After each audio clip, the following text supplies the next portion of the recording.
I'd been staring at the sonar screen for so long, my eyes were starting to blur. 6 hours into my shift on the research vessel Gulf Pioneer, and the most exciting thing I had seen was a school of red snapper. The steady ping of the sonar had become white noise, almost hypnotic in its regularity. I rubbed my eyes and reached for my coffee mug. Empty again. That's when I saw it. At first I thought I was seeing things. A smudge on the screen maybe, or my tired brain playing tricks. But as I leaned closer, the image became unmistakable. There was something down there, something massive. "What the hell?"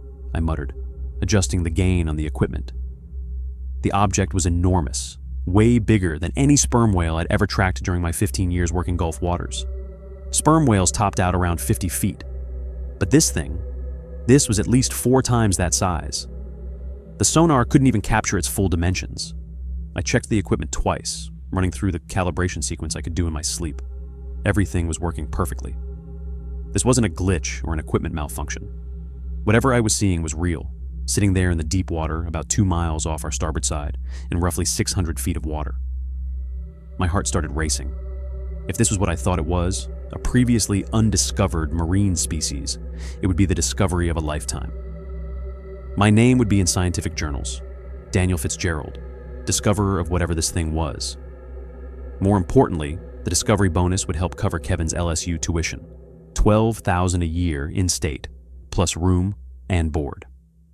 With our $1,800 monthly mortgage and Sarah's student loans from nursing school, every extra dollar mattered. I grabbed the ship's comm system. "Captain Rodriguez to the sonar station, please. Captain Rodriguez to sonar." While waiting for the captain, I kept my eyes glued to the screen, afraid the object might disappear. But it didn't. It maintained a steady position, moving at roughly the same speed as the Gulf Pioneer. That's when I noticed something that made my blood run cold. It was pacing us. Captain Rodriguez arrived a few minutes later. She moved with that military precision she never seemed to lose, even years after leaving the Coast Guard. Helena Rodriguez was one of the few people in the Gulf who could command respect from both the old-school oil roughnecks and the environmental scientists. At 52, she'd seen everything these waters could throw at you. "What is it, Fitzgerald?" she asked, her slight Texas accent becoming more pronounced, as it always did when she was focused. "Captain, I've got something on sonar you need to see." I couldn't keep the excitement out of my voice. "It's massive, bigger than any known marine species, way bigger than anything that should be living in the Gulf." She leaned over my shoulder, her graying hair pulled back in its usual tight ponytail as she studied the screen. I expected her to share my excitement, maybe even smile for once. Instead, her face went completely blank, like someone had wiped away all expression.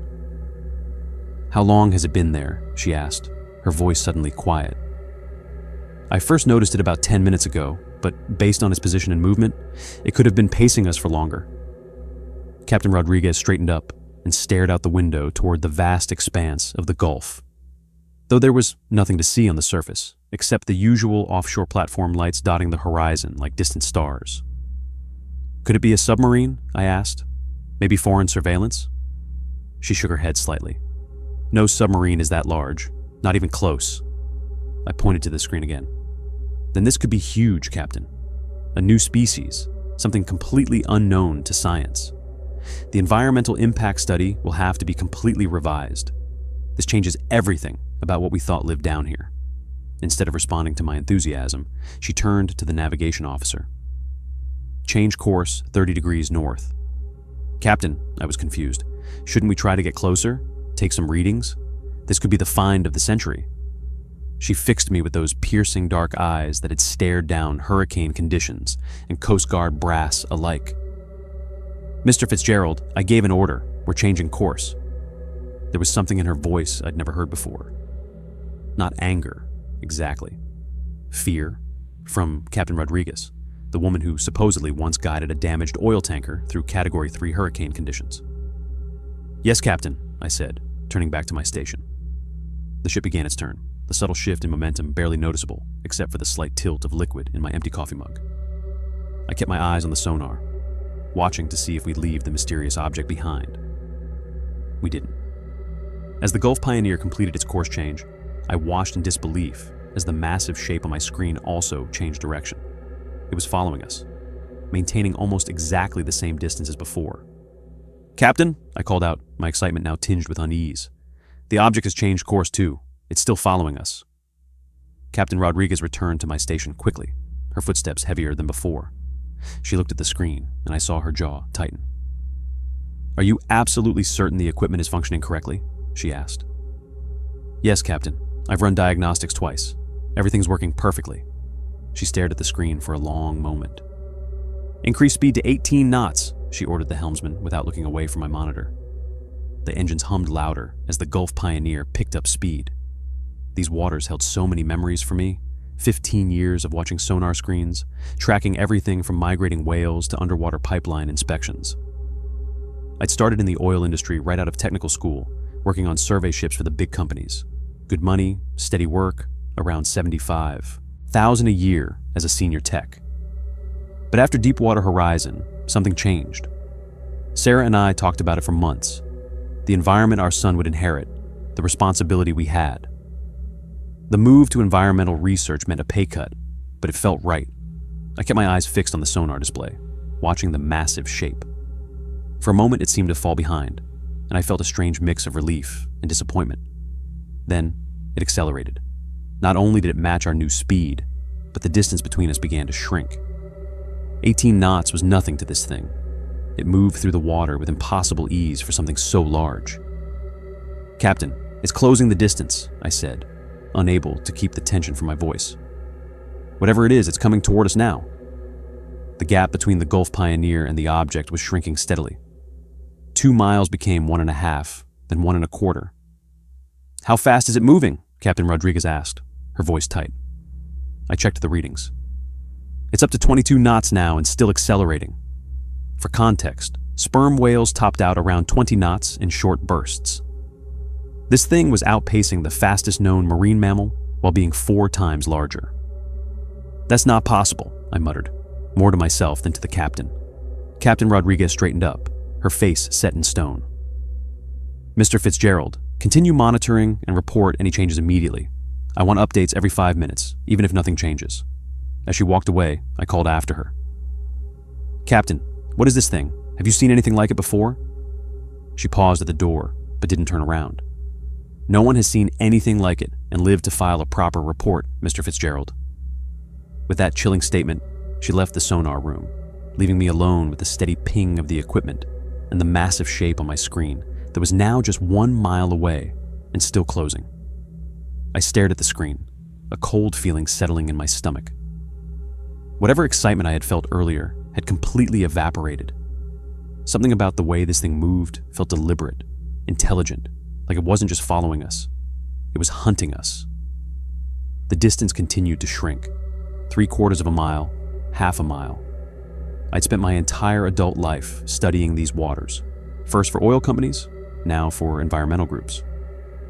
I knew every type of marine life that called the Gulf home, but nothing in my experience had prepared me for this. The Gulf was full of mysteries, sure, but this was something else entirely, something that made even the unflappable Captain Rodriguez change course and run. I thought about Sarah, probably just getting home from her 12-hour shift at the hospital. The stress of my career change had been hard on our marriage. When I left the oil industry, we'd had to refinance the house, extend the mortgage another 5 years. Sarah never complained, but I could see the worry in her eyes when the bills came in. She'd picked up extra shifts to help compensate for my lower salary, which meant we barely saw each other some weeks. Kevin would be at basketball practice, working on his jump shot, dreaming about college scholarships that might help offset that $12,000 annual tuition. Normal life, normal worries. The kind of problems that seemed almost quaint compared to whatever was rising from the depths behind us. The sonar pinged again. The object was now just a 1/4 mile from the Gulf Pioneer and still coming. My radio crackled, and Captain Rodriguez's voice came through, clipped and formal as always. "Fitzgerald, my quarters, 20 minutes. I checked the time, just past 8 in the evening. Not exactly standard for a private meeting with the captain. I glanced at the sonar display one more time, watching the massive shape that had been following us for hours. It hadn't changed position in the last 30 minutes, maintaining a steady distance of about half a mile behind us. "Copy that," I responded, then called Barry to take over my station. Barry Walsh showed up 5 minutes later, wiping his hands on an already oil-stained rag. At 48, Barry was one of those guys who could fix anything with duct tape and determination. He'd been working Gulf vessels longer than anyone, except maybe the captain herself. "What's going on?" he asked, nodding toward the screen. "No idea, but the captain wants to see me." I pointed to the anomaly. "This thing hasn't moved much in the last half hour, just sitting there." Barry leaned in, squinting at the display. "Weird. You think it's mechanical? Some kind of sub?" "Too big for any sub I've ever heard of." I stood up, stretching my back after hours of sitting. "Just keep an eye on it. Call me if anything changes." The walk to the captain's quarters took me through the main corridor of the Gulf Pioneer. The ship felt unusually quiet tonight. Maybe it was just my imagination, but the normal background chatter seemed subdued, like everyone sensed something wasn't right. I knocked on Captain Rodriguez's door at exactly 8:20. "Enter," came her voice from inside. The captain's quarters were larger than most rooms on the ship, but still modest by any normal standard. Captain Rodriguez sat behind a small desk, her posture military straight as always. The room was impeccably organized, bed made with hospital corners, books aligned perfectly on the shelf, not a single item out of place. "You wanted to see me, Captain?" I asked, standing just inside the doorway. She nodded, her face unreadable. "Close the door, Fitzgerald." I did as instructed and watched as she stood up and walked to a cabinet mounted on the wall. It was a heavy metal thing with an old-fashioned lock, not electronic like most of the ship's security systems. She pulled a key from around her neck, hidden beneath her uniform, and unlocked it. "What I'm about to show you is classified," she said, her back still to me. "Technically, I shouldn't even have. This." She pulled out a worn manila folder, yellowed with age. The label on it read, "Gulf Anomaly, 1983. My stomach tightened. "Sit down," she said, gesturing to the chair across from her desk. I sat as she placed the folder between us, her hand resting on top of it for a moment, like she was still deciding whether to open it. "Have you ever heard of the research vessel Horizon?" she asked. I shook my head.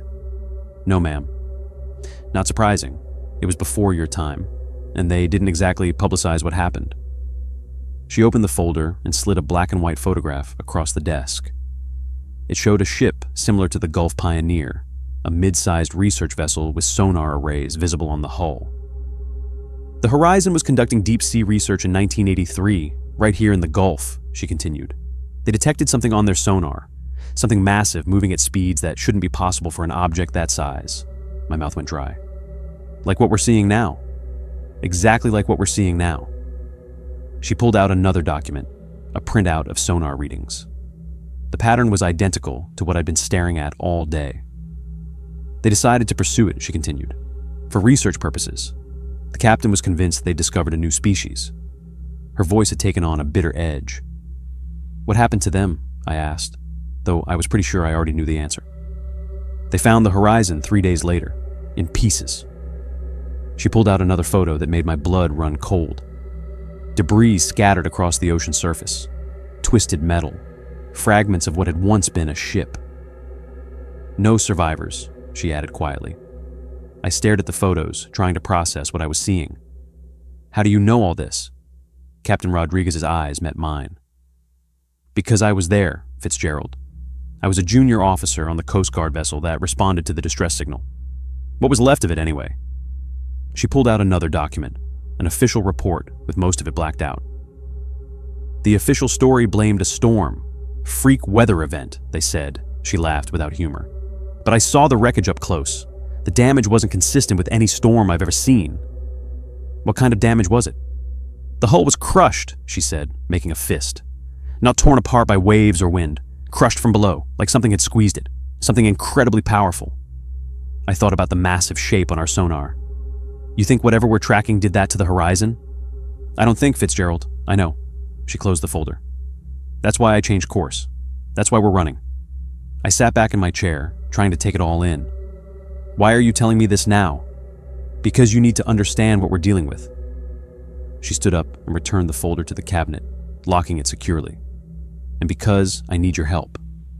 "My help with what?" "You're the best sonar tech I've got. I need you to keep tracking this thing. But more than that, I need you to look for patterns. The Horizon crew reported strange readings just before they... She didn't finish the sentence. If there's any warning sign, any indication of what it might do next, I need to know immediately. I nodded. Yes, ma'am. Dismissed, she said, turning away to look out her small window at the dark waters beyond. I made my way back to the sonar station, my mind racing. Barry looked up as I entered. Everything okay? He asked. Not really, I replied. Any changes? He shook his head. Still just sitting there. Weird, though. It seems to be pulsing somehow. The readings keep shifting in a regular pattern. I took my seat and studied the display. Barry was right. The anomaly had moved closer while I was gone. It was now only a quarter mile behind us, but more concerning was the pattern in the readings. The mass seemed to be contracting and expanding in a rhythmic sequence. Thanks, Barry. I've got it from here. He hesitated. You sure? You look like you've seen a ghost. I'm fine, I lied. Just need to focus. After he left, I adjusted the equipment, fine-tuning the sensors to better analyze the patterns. They didn't look random. They looked deliberate, almost like communication signals. I switched the sonar to a different frequency range and isolated the audio output. The normal ocean background noise fell away, replaced by something else, a series of pulses and clicks that repeated with slight variations. Not the random sounds of a biological entity, but something structured, something intentional. I recorded the sequence and ran it through our analysis software. The patterns were too complex to be natural ocean phenomena. Whatever was out there, it wasn't just moving, it was communicating. And it was getting closer. The implications hit me like a cold wave. If this thing was intelligent, if it could communicate, then what happened to the Horizon wasn't just a random attack. It was deliberate, calculated. The creature, or whatever it was, had studied them, learned their patterns, and then struck. I thought about Sarah again, probably sitting at our kitchen table right now, paying bills under the harsh fluorescent light, calculating whether we could afford Kevin's basketball camp this summer, or if we needed to put it off another year. She'd been doing that more often lately, postponing things, making do with less. The guilt from my career change ate at me sometimes. She deserved better than $1,800 mortgage payment stretching out for another 25 years. Barry walked back in looking worried, which wasn't like him. He was usually the steady one, the guy who could fix anything with determination and 30 years of Gulf experience. Hey, Daniel, he said, wiping his hands on a rag that was already black with grease. Got a minute? Sure, I said, not taking my eyes off the screen. The anomaly was still there, hanging back at about a quarter mile. What's up? Something weird's happening in the engine room. He stuffed the rag in his back pocket. We're getting these vibrations, not normal ones either. I turned to face him. What kind of vibrations? That's just it. They're not coming from the engines. He ran a hand through his graying hair, leaving a smudge of grease on his temple. The screws are working fine, RPMs are steady, but something's pushing against us. Pushing? Yeah, like resistance against the hull, like we're trying to move through mud instead of water. He leaned over my shoulder to look at the sonar screen. That the thing you've been tracking? I nodded. Been following us for hours now. Barry let out a low whistle. You think it's related? Before I could answer, the ship's comm system crackled to life. Captain Rodriguez's voice came through, clipped and authoritative. Engine room, bridge, give me maximum speed. Barry grabbed the comm. Captain, this is Walsh. We're already pushing the engines pretty hard with these vibrations. Maximum speed, Mr. Walsh. That's an order. Barry looked at me, then back at the comm. Aye, Captain. Maximum speed. He hung up the comm and shook his head. She knows something. Yeah, I said. She does. After Barry left, I focused on the sonar readings. There was something about the pattern that had been bothering me. It wasn't random. The anomaly wasn't just moving. It was pulsing in a structured way. I adjusted the equipment, isolating the audio output from the sonar. Most people think sonar is just pings and echoes, but when you know what you're doing, you can extract a lot more information. What I heard made the hair on the back of my neck stand up. The ship lurched suddenly, struggling against the water. I grabbed the edge of the console to steady myself. The engines were whining now, pushing harder than they should have to. Through the hull, I could feel the vibrations Barry had mentioned, an unnatural resistance, like something was holding us back. The The comm buzzed again. All senior crew to the bridge immediately. When I got to the bridge, Captain Rodriguez was standing by the navigation console, her face grim. Barry was already there, along with a few other senior officers. The captain's graying hair was pulled back tightly, and her dark eyes were hard as she looked at each of us. "What I'm about to tell you is classified," she said without preamble. "But given our current situation, you need to know." She pulled out the same folder she'd shown me earlier and laid out several documents on the table. "The anomaly we're tracking isn't unique. There have been at least 7 similar encounters reported over the past 40 years. Each one ended the same way, with the ship destroyed or simply vanishing." A heavy silence fell over the bridge. I looked at the documents, reports, photographs, sonar readings that looked eerily similar to what I had been monitoring. "Government agencies have classified these incidents," Rodriguez continued. "The official explanations range from unexpected storms to equipment failures to human error. None of them acknowledge what really happened." "Which was what exactly?" Barry asked, his voice tight. Rodriguez looked at him. "That's the problem, Mr. Walsh. No one knows for certain. There are no survivors." I cleared my throat. "Captain, I've been analyzing the sonar data. The anomaly is producing structured communication patterns. Whatever it is, it's intelligent." Rodriguez nodded, unsurprised. "The Horizon reported similar findings before they went silent." "So what's the plan?" Barry asked. "We can't outrun it. The engines are at maximum and we're barely maintaining speed." Before Rodriguez could answer, the ship shuddered violently. Not just a vibration this time, but a massive jolt that sent several of us stumbling. The lights flickered. "What the hell was that?" someone shouted. I rushed back to the sonar station on the bridge. What I saw made my blood run cold. "It's directly below us," I said, my voice barely above a whisper. The anomaly had changed position. It was no longer behind us. It was underneath the Gulf Pioneer, extending beyond what our equipment could measure. The sonar couldn't even capture its full dimensions. The ship tilted suddenly, as if caught in a powerful current. Equipment slid across the deck. A coffee mug shattered against the wall. Barry grabbed onto a railing to keep from falling. "All hands, brace for impact," Rodriguez shouted into the comm. I clung to the sonar console as the ship tilted further. Through the windows, I could see the Gulf churning, but not from any natural wave pattern. It was as if something massive was displacing the water around us. The sonar readings went crazy. The anomaly was moving again, circling beneath us. The structured patterns I detected earlier were intensifying, becoming more rapid, more complex. "It's accelerating its communications," I said to no one in particular. The ship rocked again, more violently this time. I heard the groan of metal under stress. Whatever was happening, the Gulf Pioneer wasn't built to withstand it. I looked at Captain Rodriguez. Her face was pale, but her expression remained determined as she barked orders to stabilize the ship. She'd seen this before, I realized. She knew what was coming. The lights went out completely for a few seconds before the emergency systems kicked in, bathing the bridge in an eerie red glow.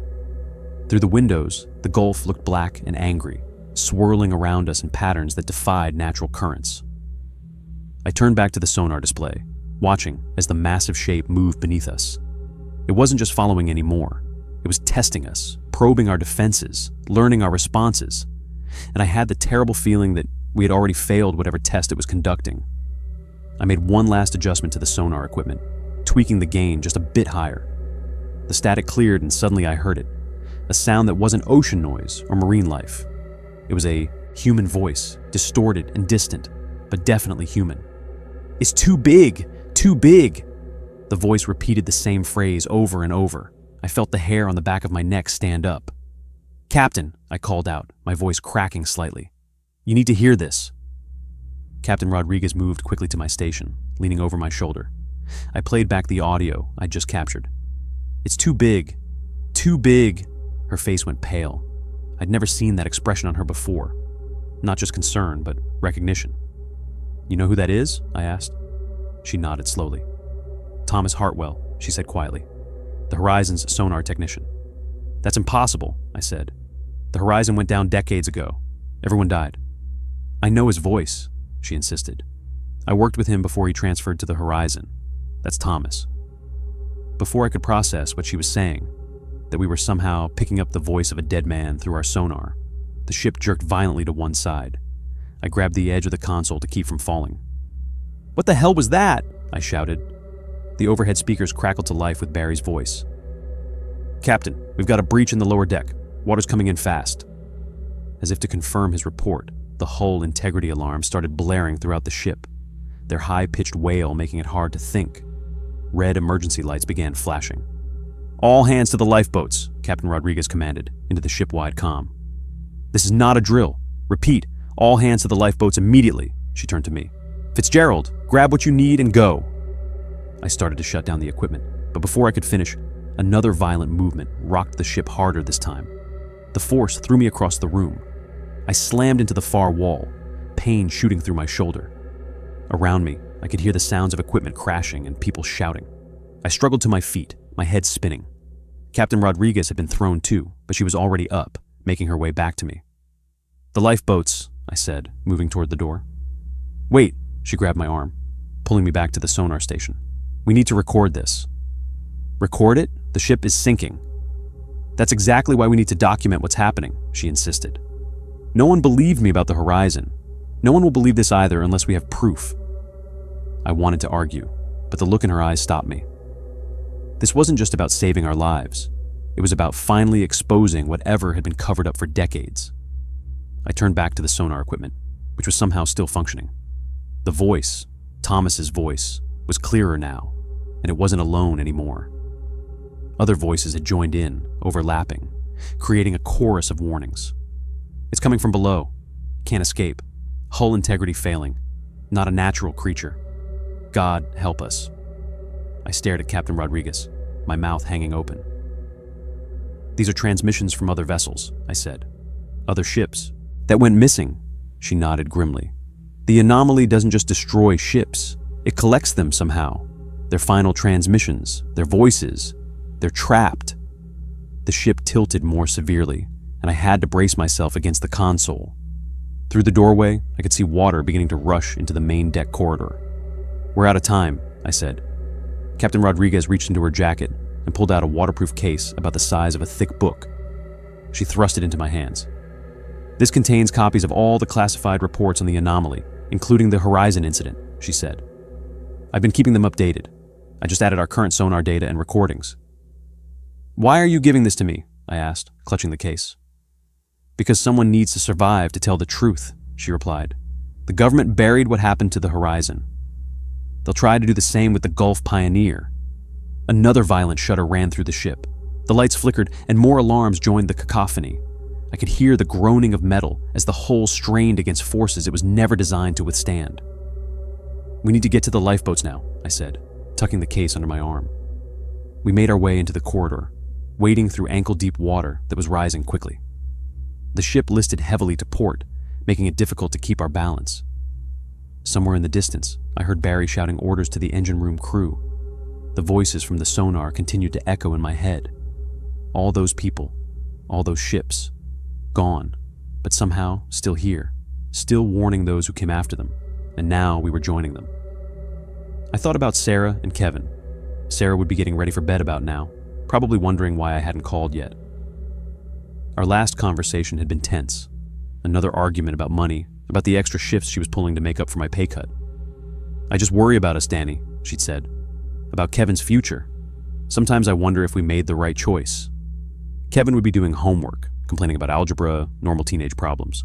My son, who dreamed of studying marine biology, like his old man, but at LSU, where the tuition alone would cost more than I made in 3 months. They didn't know that their husband and father was about to disappear into the same mystery that had claimed so many others. The water was up to my knees when we reached the stairwell leading to the lifeboat deck. Captain Rodriguez went first, and I followed, still clutching the waterproof case like it was the most precious thing in the world. Maybe it was. Maybe it was the only thing that would prevent the Gulf Pioneer from becoming just another mysterious disappearance, another redacted file in some government archive. As we climbed, the ship groaned again, a deep, tortured sound of metal giving way. The stairwell shook violently, and I lost my footing. I tumbled backward, the waterproof case slipping from my grasp. I managed to grab the railing with one hand and snatch the case with the other before it hit the rising water. Captain Rodriguez reached back and hauled me up by my jacket. "Keep moving," she ordered. We made it to the lifeboat deck, but the scene there was chaos. The ship had tilted so severely that the portside boats couldn't be deployed. Crew members were crowding around the starboard boats, trying to launch them as the ship continued to list. I spotted Barry directing people into one of the lifeboats. His face was streaked with grease and sweat, but he was calm, methodically making sure everyone got in safely. Even in crisis, Barry was the steady hand everyone relied on. The deck lurched again, and this time I heard a sound I'll never forget, the unmistakable crack of the ship's spine breaking. The Gulf Pioneer was coming apart. "Get in," Captain Rodriguez shouted, pushing me toward the nearest lifeboat. I climbed in, still holding the case, and turned to help her. But another violent movement threw her off balance. She fell, sliding across the tilting deck toward the railing. I lunged for her, stretching out as far as I could while still keeping one hand on the lifeboat. Our fingers touched, but I couldn't get a grip. She slid further away, her eyes meeting mine one last time. "Tell them the truth, Fitzgerald," she shouted over the chaos. "Don't let them bury this again." The ship gave another massive shudder, and water surged over the deck. The last thing I saw was Captain Rodriguez disappearing beneath the rush of dark water as the lifeboat I was in broke free from its moorings. Then everything went black as a wave crashed over us, and I felt myself being thrown into the cold embrace of the Gulf. The waterproof case still somehow clutched in my grip. I woke up choking on seawater, my lungs burning as I coughed it up onto wet sand. For a minute I just lay there, my face half buried in the beach, trying to remember how I'd gotten there. The last thing I remembered was being in that lifeboat, watching Captain Rodriguez disappear beneath the waves. My fingers were still locked around something hard, the waterproof case. I'd somehow managed to hang on to it even while unconscious. My clothes were soaked and crusted with salt, and every muscle in my body screamed when I tried to move. I pushed myself up to sitting and looked around.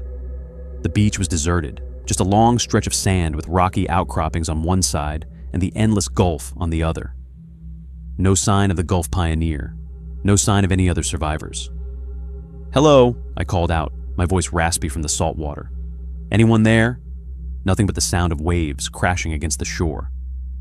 I checked my watch, but it had stopped working. Based on the sun's position, it was probably mid-afternoon. I had no idea how long I'd been out, or how far the current had carried me. The waterproof case was intact, thank God. Captain Rodriguez had given it to me for a reason. Someone needed to know the truth about what happened to the Gulf Pioneer, about what happened to the horizon, about that thing in the water. I tried standing up, but my legs were wobbly. I managed a few steps before sitting back down, exhausted. I needed to find help, but I also needed to rest, just for a few minutes. Those few minutes turned into hours. I drifted in and out of consciousness, the sun moving across the sky. At some point, I heard the distant thump of helicopter blades. I forced myself to my feet, waving my arms wildly and shouting until my throat was raw. The helicopter spotted me. It circled once, twice, then hovered lower. A rescue worker was lowered down on a cable. He reached me and checked me over quickly. "Are you from the Gulf Pioneer?" he shouted over the noise of the rotors. I nodded, clutching the waterproof case to my chest. "Anyone else with you?" he asked, looking around. I shook my head. "I don't know. I was in a lifeboat, but..." He didn't wait for me to finish. He strapped me into a harness, and we were lifted up to the helicopter. Inside, I saw two men in dark suits sitting next to the pilot. They didn't look like rescue workers. One of them leaned forward. "You're Daniel Fitzgerald." I nodded, still holding the case. "I'm Agent Cooper. This is Agent Barnes. We need to take that case." I hesitated, remembering Captain Rodriguez's words. Someone needs to survive to tell the truth. "It's just research data," I said. "It's government property," Cooper replied, holding out his hand. "We'll need to debrief you about the incident." The way he said incident made my skin crawl. Before I could protest further, Barnes reached over and took the case from my hands. I was too weak to stop him. The helicopter landed at what looked like a military base. The rescue worker who'd found me tried to lead me toward a medical tent, but Cooper and Barnes intercepted us. "We'll take him from here," Cooper said. "National security matter." The rescue worker looked confused, but didn't argue. I was hustled into a black SUV and driven to another part of the base, away from the other rescue personnel. No one told me where we were going or what was happening. We arrived at a nondescript building. Inside, it looked like an office complex, long hallways and fluorescent lighting. They led me to a small room with a table and chairs. "Wait here," Cooper said, and they left, locking the door behind them. I waited for what felt like hours. Finally, the door opened, and a different man in a suit walked in. He introduced himself as Director Morrison. "Mr. Fitzgerald, we understand you've been through a traumatic experience," he said, sitting across from me. "We're here to help you process what happened." "What did happen?" I asked. "Where's the rest of the crew? Did anyone else make it?" Morrison's face was carefully blank.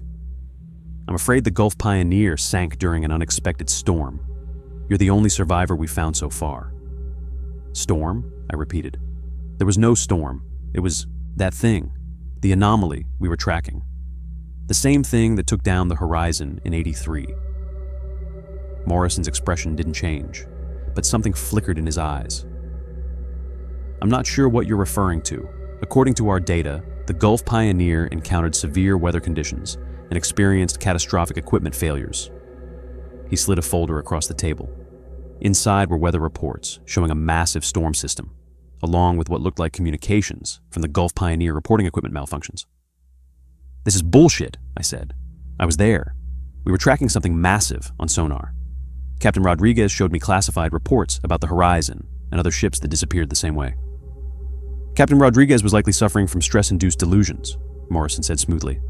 "There are no such classified reports." The interrogation continued for days. Different officials would come in, ask the same questions, and I'd give the same answers. They kept me isolated in a small room that was clearly designed for extended stays. A bed, bathroom, but no windows, and a door that locked from the outside. They showed me more fabricated evidence, doctored sonar readings, fake communications logs, even a statement supposedly written by me describing the storm that sank the Gulf Pioneer. They wanted me to sign it. "Just sign the statement, Mr. Fitzgerald," said a woman who'd introduced herself as Dr. Anderson. "Then we can get you the help you need." "I'm not signing anything that isn't true," I insisted. "There was an anomaly. It communicated. It attacked the ship. Captain Rodriguez gave me classified documents proving this has happened before." Dr. Anderson sighed and left the room. A few minutes later, Morrison returned with another man. "This is Dr. Thompson," Morrison said.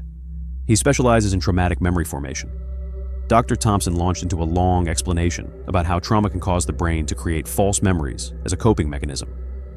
According to him, I had invented the anomaly story to make sense of the random tragedy of a shipwreck. I was about to argue when I noticed something on the monitor behind Morrison. It was displaying sonar readings that looked exactly like what I'd recorded on the Gulf Pioneer. The same massive shape, the same communication patterns. Morrison noticed me staring and quickly moved to block my view. "Dr. Thompson is recommending a course of therapy to help you process your experience," he said. "But first, we need you to sign this non-disclosure agreement." "I need to use the bathroom," I said. Morrison nodded to a guard by the door who escorted me to a bathroom down the hall. As we walked, I noticed a room with the door slightly ajar. Inside, I could see computers and monitoring equipment. The guard waited outside while I used the bathroom. When I came out, I pretended to stumble, bumping into the guard. "Sorry," I mumbled, still a bit dizzy. While he steadied me, I glanced down the hall. No one else was around. "Actually, I feel really lightheaded," I said. "Can I just sit down for a second?" The guard looked annoyed, but nodded. "Make it quick." I sat on a bench near the partially open door. When the guard checked his phone, I slipped into the room. It was some kind of analysis center. Multiple screens displayed sonar readings, the same patterns I'd been tracking on the Gulf Pioneer. One monitor showed a map with locations marked across the Gulf of Mexico and beyond. Another displayed what looked like audio waveforms, the communication patterns I'd identified. They weren't denying the anomaly existed. They were studying it. I pulled out my phone. They'd returned it to me, but had clearly gone through it first, deleting all my photos and contacts. They probably thought it was harmless now. I quickly snapped pictures of the screens, trying to capture as much data as possible. I heard footsteps in the hallway and was about to leave when the door swung open. Cooper stood there, his face hardening when he saw me. "What the hell do you think you're doing?" he demanded. I tried to put my phone away, but he was too quick. He grabbed my arm and twisted it behind my back, forcing me to drop the phone. Another agent, Barnes appeared and picked it up. "He's been taking photos," Barnes said, showing Cooper my phone. Cooper's grip tightened painfully. "You just made a big mistake, Fitzgerald." They dragged me back to the interrogation room where Morrison was waiting. His previously calm demeanor was gone, replaced by cold anger. "We've been patient with you, Mr. Fitzgerald," he said, "but it seems you're determined to be difficult." "You're studying it," I said. "You know it's real. Why the cover-up?" Morrison stared at me for a long moment. "What you saw in that room is classified at the highest level. The anomaly, as you call it, has been on our radar for decades, but public knowledge of its existence would cause panic and interfere with our research." "Research?" I laughed bitterly. "It's killed hundreds of people. It took down the Gulf Pioneer. It's not something to study. It's something to warn people about." Morrison shook his head. "That's not your decision to make." Two guards entered the room. They weren't the same ones from before. These guys looked like serious military types with sidearms and grim expressions. "Take Mr. Fitzgerald to secure holding," Morrison ordered, "and make sure he doesn't have access to any communication devices." As they grabbed my arms, I knew I'd confirmed what I'd suspected all along. This wasn't just about covering up what happened to the Gulf Pioneer. This was a conspiracy that went back decades, one that had cost countless lives, including Captain Rodriguez and the rest of my crew. And now that I knew the truth, I had a feeling they weren't planning to let me go anytime soon. I signed the papers they put in front of me: non-disclosure agreements, liability waivers, statements about what I supposedly saw and didn't see. My hand cramped from all the signatures, but I didn't have much choice. They made that clear without actually saying it. "Just one more, Mr. Fitzgerald," said the man in the gray suit. I never caught his name. Maybe he never gave it. I scribbled my name on the last page. The whole thing was surreal. According to the documents, I'd quit my job with the environmental research company 3 months before the Gulf Pioneer expedition even happened. My employment records had been altered to match this fiction. I wasn't a survivor, because I was never there. "What about the others?" I asked for the 100th time. "Captain Rodriguez, Barry..." Gray suit gathered the papers without looking at me. "As we've explained, there were no survivors from the research vessel Gulf Pioneer, which was lost in a storm." I wanted to argue, to tell him again about the anomaly, about the voices we'd heard, about Captain Rodriguez sliding away into the darkness. But I was tired. So damn tired of hitting the same wall over and over. They let me go the next day, just dropped me off at my house, like nothing had happened. Sarah was waiting for me, tears streaming down her face. Kevin looked confused and scared. "Where have you been?" Sarah demanded. "The Coast Guard said the ship sank, but they said you weren't on the crew manifest. I've been calling everyone, trying to figure out what happened." I held her tight, breathing in the familiar scent of her hair, that lavender shampoo she'd used since we were first married. "I'm okay," I whispered. "I'm home now." "Danny, I was so scared," she sobbed into my chest. "They wouldn't tell me anything. First they said you were missing. Then they said you were never on the ship. I didn't know what to think." Kevin stood in the doorway, uncertainty written across his 16-year-old face. "Dad, are you really okay?" I reached out and pulled him into the hug. My son, who was supposed to be worried about basketball tryouts and algebra tests, not whether his father was dead or alive. The news was already reporting it: research vessel lost at sea, all hands presumed dead. They mentioned me once as a former employee who had left the company months earlier. That was it. My entire experience erased with a few keystrokes and some paperwork. I sat in my living room that first night back, staring at the wall while Sarah bustled around the kitchen, cooking my favorite meal, chicken and dumplings, the recipe her mother had taught her. Kevin kept looking at me like he was trying to figure out if I was really his father or some imposter. "The mortgage payment went through okay," Sarah said, trying to fill the silence. "And I picked up an extra shift at the hospital this week.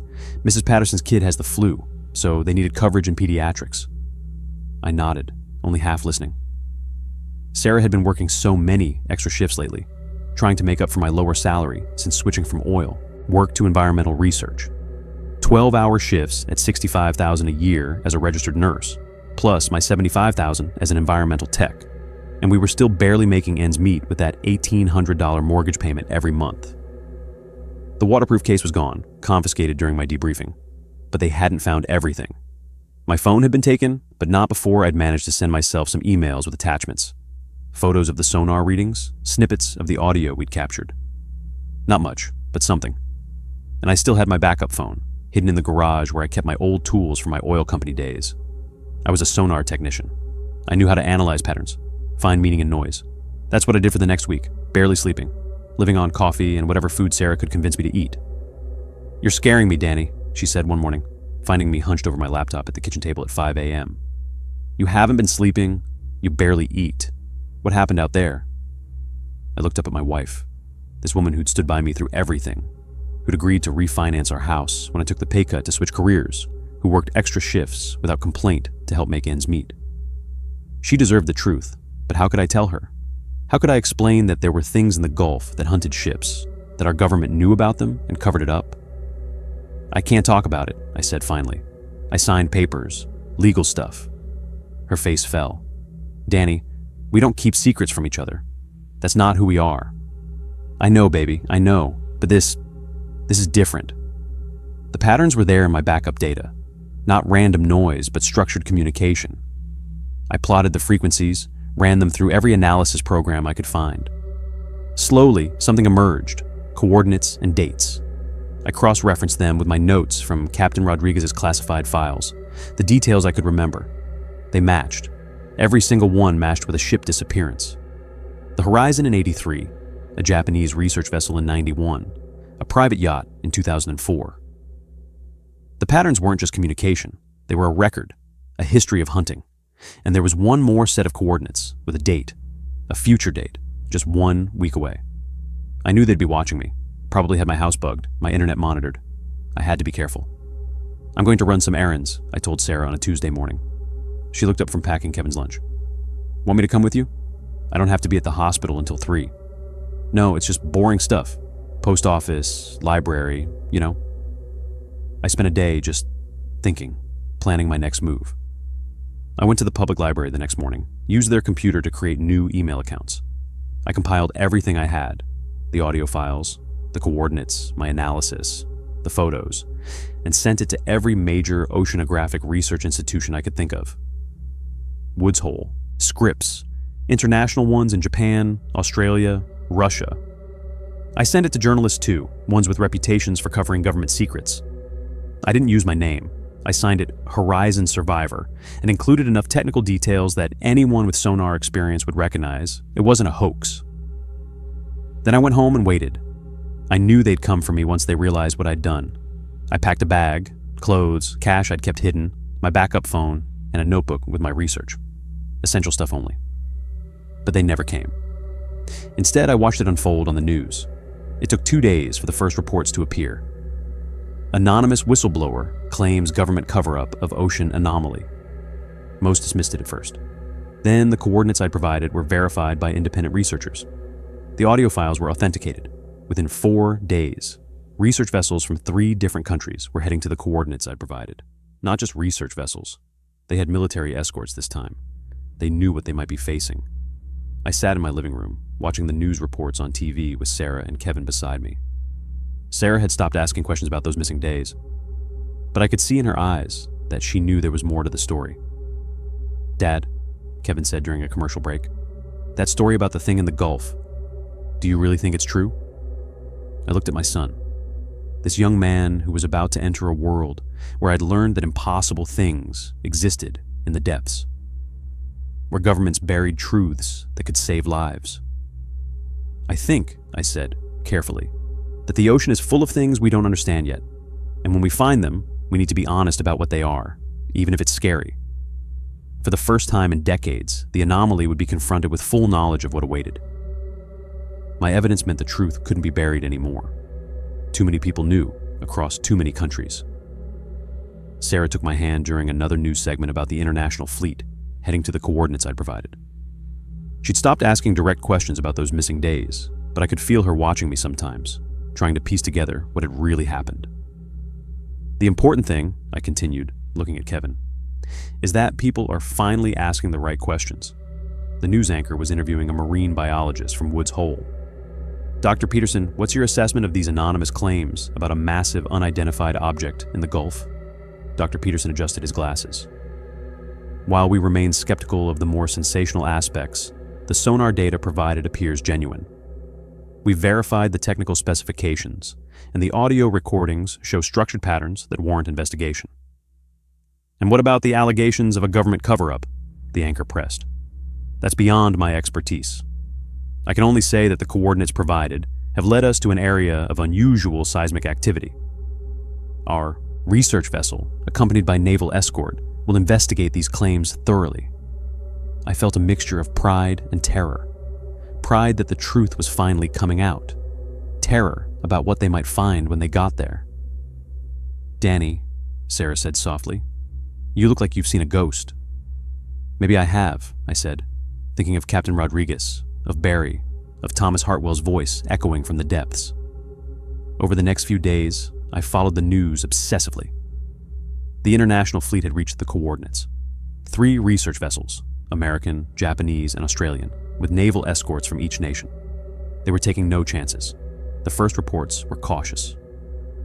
Unusual sonar readings detected. Investigating anomalous acoustic signatures. Large unidentified object confirmed. Then, on the 3rd day, everything changed. The headline crawled across the bottom of every news channel. "Breaking. International fleet reports contacted with unknown entity." I was in the garage, pretending to organize my old tools while actually monitoring the news on my backup phone when the press conference began. A joint announcement from 3 governments, something unprecedented. Admiral Patricia Hayes, U.S. Navy, spoke first. At approximately 800 hours local time, the research vessels in the Gulf investigation reported contact with what can only be described as an unidentified biological entity of extraordinary size. My heart pounded. They were actually admitting it. The entity demonstrated apparent intelligence, responding to sonar communications in structured patterns. However, after several hours of what appeared to be peaceful interaction, the entity departed the area, moving at speeds that defy current understanding of marine locomotion. A reporter shouted a question. "Admiral, what about the reports of previous incidents? The claims that this has happened before?"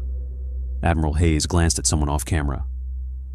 "We are reviewing historical records. Some classified materials are being declassified in the interest of public safety and scientific transparency." Sarah appeared in the garage doorway. "Danny, what are you watching?" I turned the phone so she could see. Her eyes widened as she heard the Admiral's words. "This is about what happened to you, isn't it?" she said quietly. I nodded, unable to speak. She sat down on my old tool chest, taking my free hand. "Tell me, please, I can't stand not knowing anymore." So I told her, everything. The discovery on Sonar, Captain Rodriguez's classified files, the voices of the dead trapped somehow in that thing's memory, the government cover-up, the interrogation, all of it. Sarah listened without interruption, her grip on my hand tightening as I described the ship breaking apart, Captain Rodriguez's sacrifice, my narrow escape. When I finished, we sat in silence for a long moment. "Those people," she said finally. "Rodriguez, Barry, the others. They saved lives by making sure you survived to tell this story." "I should have done something sooner," I said. "Should have found a way to warn people." "You did exactly what you needed to do," Sarah said firmly. "You honored their sacrifice. You made sure the truth came out." Kevin appeared in the garage doorway, home from school. "Dad? Mom? What's going on?" We brought him inside and explained everything. My 16-year-old son listened with the same grave attention his mother had shown. "So there are really things like that in the ocean?" he asked when I finished. "Apparently," I said. "Things we don't understand yet. But now people know," Kevin said. "Now they can be prepared." Over the following weeks, more details emerged. The entity had been tracked leaving the Gulf, moving south into deeper waters. Satellite imagery showed a massive disturbance in the water, something easily 300 feet long, just as I'd estimated. The declassified documents Captain Rodriguez had died protecting were finally released. The Horizon incident in 1983. A Japanese research vessel in 1991. A Coast Guard cutter in 1998. 7 confirmed incidents over 40 years, all covered up, all resulting in total loss of life, except now. The International Task Force established new protocols for deepwater research. Ships traveling in certain areas of the Gulf and other oceans would maintain contact with military escorts. Sonar operators worldwide received training on recognizing the acoustic signatures that preceded an encounter. Most importantly, The families of those lost in previous incidents finally learned the truth. Thomas Hartwell's sister, now in her 70s, gave an interview to CNN. "I always knew my brother didn't die in any storm," she said, tears in her eyes. "Tommy was too good a sailor, too careful. Now I finally know what really happened. He tried to warn people, right up to the end." I contacted her through the network of families that had formed online. We talked for hours about our brothers lost to the depths, hers by blood, mine by shared experience. The government eventually reached out to me through intermediaries. No threats this time, but offers. Consulting positions, research grants, opportunities to help develop the new protocols. I turned them down. "Why?" Sarah asked when I told her about the latest offer. A 6-figure position with the Navy's new Deep Ocean Anomaly Research Division. "Because they had their chance to do the right thing 40 years ago," I said. "They chose to cover it up instead. I'm not going to help them control this narrative now." Instead, I took a position with the International Maritime Safety Foundation, a new organization formed specifically to prevent future incidents. My job was to train sonar operators worldwide, to teach them to recognize the signs I'd learned to identify too late. The work paid well, $90,000 a year, enough to cover Kevin's LSU tuition without Sarah having to pick up extra shifts. More importantly, it felt right. "You know what I realized?" Sarah said one evening as we watched Kevin practice free throws in our driveway. "You didn't just survive that thing in the Gulf. You survived the government trying to silence you. That takes a different kind of courage." I thought about Captain Rodriguez, about her final words. "Tell them the truth, Fitzgerald. Don't let them bury this again." Through the kitchen window, I could see the Gulf in the distance, stretching out to the horizon. Somewhere out there, that thing was still hunting, still collecting voices from the ships it took. But now at least, people knew to listen for the warnings.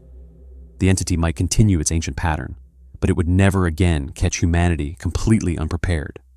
Ships now traveled with knowledge instead of ignorance, with protocols instead of panic. It wasn't perfect. We still didn't understand what the thing was, where it came from, or what it ultimately wanted. But we'd taken the first step, acknowledging that it existed at all. And in the depths of the Gulf, I like to imagine that the voices of the lost, Captain Rodriguez, Barry, Thomas Hartwell, and all the others, could finally rest, knowing their warnings had been heard. 6 months later, I stood on the deck of the research vessel New Horizon, watching my first class of international sonar operators practice the protocols we'd developed. 24 men and women from 12 different countries, all learning to recognize the signs that might save their lives and the lives of their crewmates. "Remember," I told them as they hunched over their equipment, "the communication patterns start subtle. You might dismiss them as equipment noise at first, but if you see structured repetition, especially in low frequencies, you report it immediately." A young technician from the Norwegian Coast Guard raised her hand. "Mr. Fitzgerald, in the audio recordings from the Gulf Pioneer incident, the voices of previous victims. How is that possible?" It was a question I got often. We still didn't have good answers. "We don't know," I admitted. "The leading theory is that the entity somehow records and stores acoustic information from its encounters. Whether that's intentional or just a byproduct of whatever it is, we can't say. What we do know is that those voices are real, and they're trying to warn us." After the training session, I stood alone at the rail, looking out over the Pacific. We were conducting exercises 50 miles west of San Francisco, far from the Gulf where it all began. But the ocean was the same everywhere, vast, mysterious, holding secrets we were only beginning to understand. My satellite phone buzzed, Sarah's number. "Hey, beautiful," I answered. "Hey, yourself. How's the training going?" "Good. These operators are sharp. They'll be ready." I paused. "How's Kevin?" "He got his acceptance letter from LSU today," she said, and I could hear the smile in her voice. "Marine biology program, full scholarship." My throat tightened. That's incredible." "He wants to study deep ocean ecosystems," Sarah continued. "Says he wants to understand what's really down there. I think he wants to follow in his father's footsteps." "God, I hope not," I said, thinking of Captain Rodriguez, of Barry, of all the good people who disappeared into the depths. "I hope he's smarter than his old man." "He is," Sarah said softly. "But he's got your courage, your integrity. That's not something to be ashamed of. After we hung up, I remained at the rail, watching the sunset paint the Pacific in shades of gold and red. In a few hours, we'd be conducting night exercises, teaching the operators to identify anomalous readings in the dark when visibility was limited and nerves were already on edge. The entity hadn't been seen since that first international encounter in the Gulf. Satellite monitoring suggested it had moved into deep Atlantic waters, possibly near the mid-Atlantic ridge. Other teams were tracking it, maintaining respectful distance while trying to learn more about its patterns and behavior. We'd learned a few things. It seemed to prefer areas of high geological activity, underwater volcanic regions, tectonic plate boundaries. It avoided shallow water and heavy shipping lanes. And it definitely responded to sonar communications, though we were still learning how to interpret its responses. Dr. Sarah Chen, the marine biologist leading the international research effort, had a theory that it might be territorial rather than actively malicious. Think of it like a whale protecting its feeding grounds, she'd explained at our last briefing. Ships that stumble into its territory uninvited get investigated. If they're perceived as threats, she hadn't needed to finish that sentence. My phone buzzed again. This time, it was Admiral Hayes. Fitzgerald, we've got a situation developing in the North Atlantic.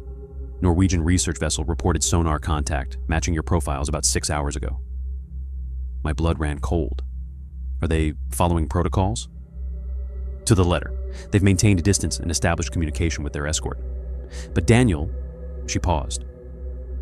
The patterns they're recording match the ones from right before the Gulf Pioneer went down. The entity is agitated about something. I'll be on the next flight to Norway, I said. Already arranged. Transport leaves San Francisco in 2 hours. I gathered my gear and briefed my second-in-command, a former Navy sonar specialist named Rodriguez. No relation to my captain, but every time I heard the name, I thought of her. You've got the con, I told him. Finish the exercises. These people need to be ready. The flight to Norway gave me time to think. In 6 months, we prevented 4 potential incidents by implementing the new protocols. Ships that detected the entity's acoustic signature early enough could withdraw safely. But this was different. This was the first time the entity had shown the aggressive patterns that preceded an attack.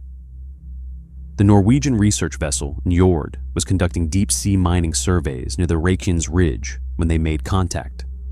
By the time I reached the command center in Bergen, they'd been maintaining their position for 18 hours, with the entity circling them at a distance of approximately 2 kilometers. It's testing them, I told the assembled international team as we reviewed the sonar data. Same pattern it used on us, maintaining distance, studying their responses, learning their capabilities.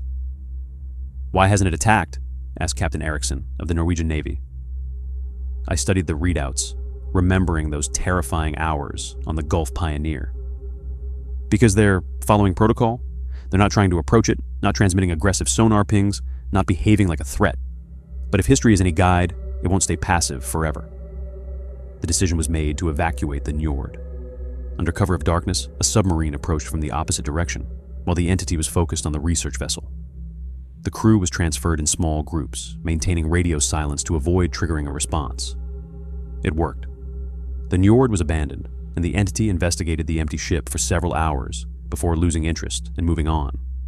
We'd lost the vessel, but saved 23 lives. Later, as I stood in the Bergen Command Center, watching satellite imagery of the empty Njord drifting in the North Atlantic swells, Admiral Hayes approached me. You know this is just the beginning, she said. There could be more of them. This might be one of many. I nodded. I know. The protocols you've developed, the training programs, they're buying us time. But eventually, we're going to have to make a choice about coexistence. What kind of choice? She looked out at the display showing the entity's last known position. Whether we can share the ocean with something that sees us as intruders? I thought about Captain Rodriguez's final words, about the voices of the lost calling out their warnings from the depths, about my son planning to study the very mysteries that had nearly cost me my life. We'll figure it out, I said finally. We have to. 3 days later, I was back home in Louisiana, sitting on my back porch with Sarah and Kevin, watching the sunset over the Gulf. The same waters that had nearly claimed my life now looked peaceful, ordinary. But I knew better than to trust appearances. Dad, Kevin said, when I start at LSU next year, when I'm studying marine biology, will you teach me what you've learned? I looked at my son, this young man who wanted to dedicate his life to understanding the ocean's mysteries. Part of me wanted to discourage him, to steer him toward a safer path. But I remembered the faces of my trainees, the determination in their eyes, their commitment to protecting others from what had nearly destroyed me. "Every chance I get," I promised. Sarah took my hand as the last light faded from the sky. "You've done something remarkable, Danny. You've turned a tragedy into something that saves lives." I squeezed her hand, thinking of all the people who'd helped make it possible. Captain Rodriguez, who'd sacrificed her life to preserve the truth. Barry, who'd kept working until the very end. Thomas Hartwell, whose voice had carried across decades to warn us. And countless others whose courage in the face of the unknown had made survival possible. Somewhere out there in the vast ocean, ancient things moved through the depths, following patterns we were only beginning to understand. The entity that had taken the Gulf Pioneer was still out there, still hunting, still collecting the voices of those it encountered. But now humanity was listening. Now we knew to watch for the signs, to respect the boundaries we were learning to recognize, to remember that the ocean belonged to more than just us. It wasn't a perfect solution. It might never be. But it was a beginning, the first steps toward a future where ships could navigate the deep waters with knowledge instead of ignorance, with preparation instead of panic. And in the depths of the Gulf, I chose to believe that Captain Rodriguez and all the others who'd paid the price for that knowledge could finally rest in peace, knowing their sacrifice had not been in vain. The truth was out there now, carried on the voices of the living instead of trapped with the voices of the dead. And someone, finally, was listening.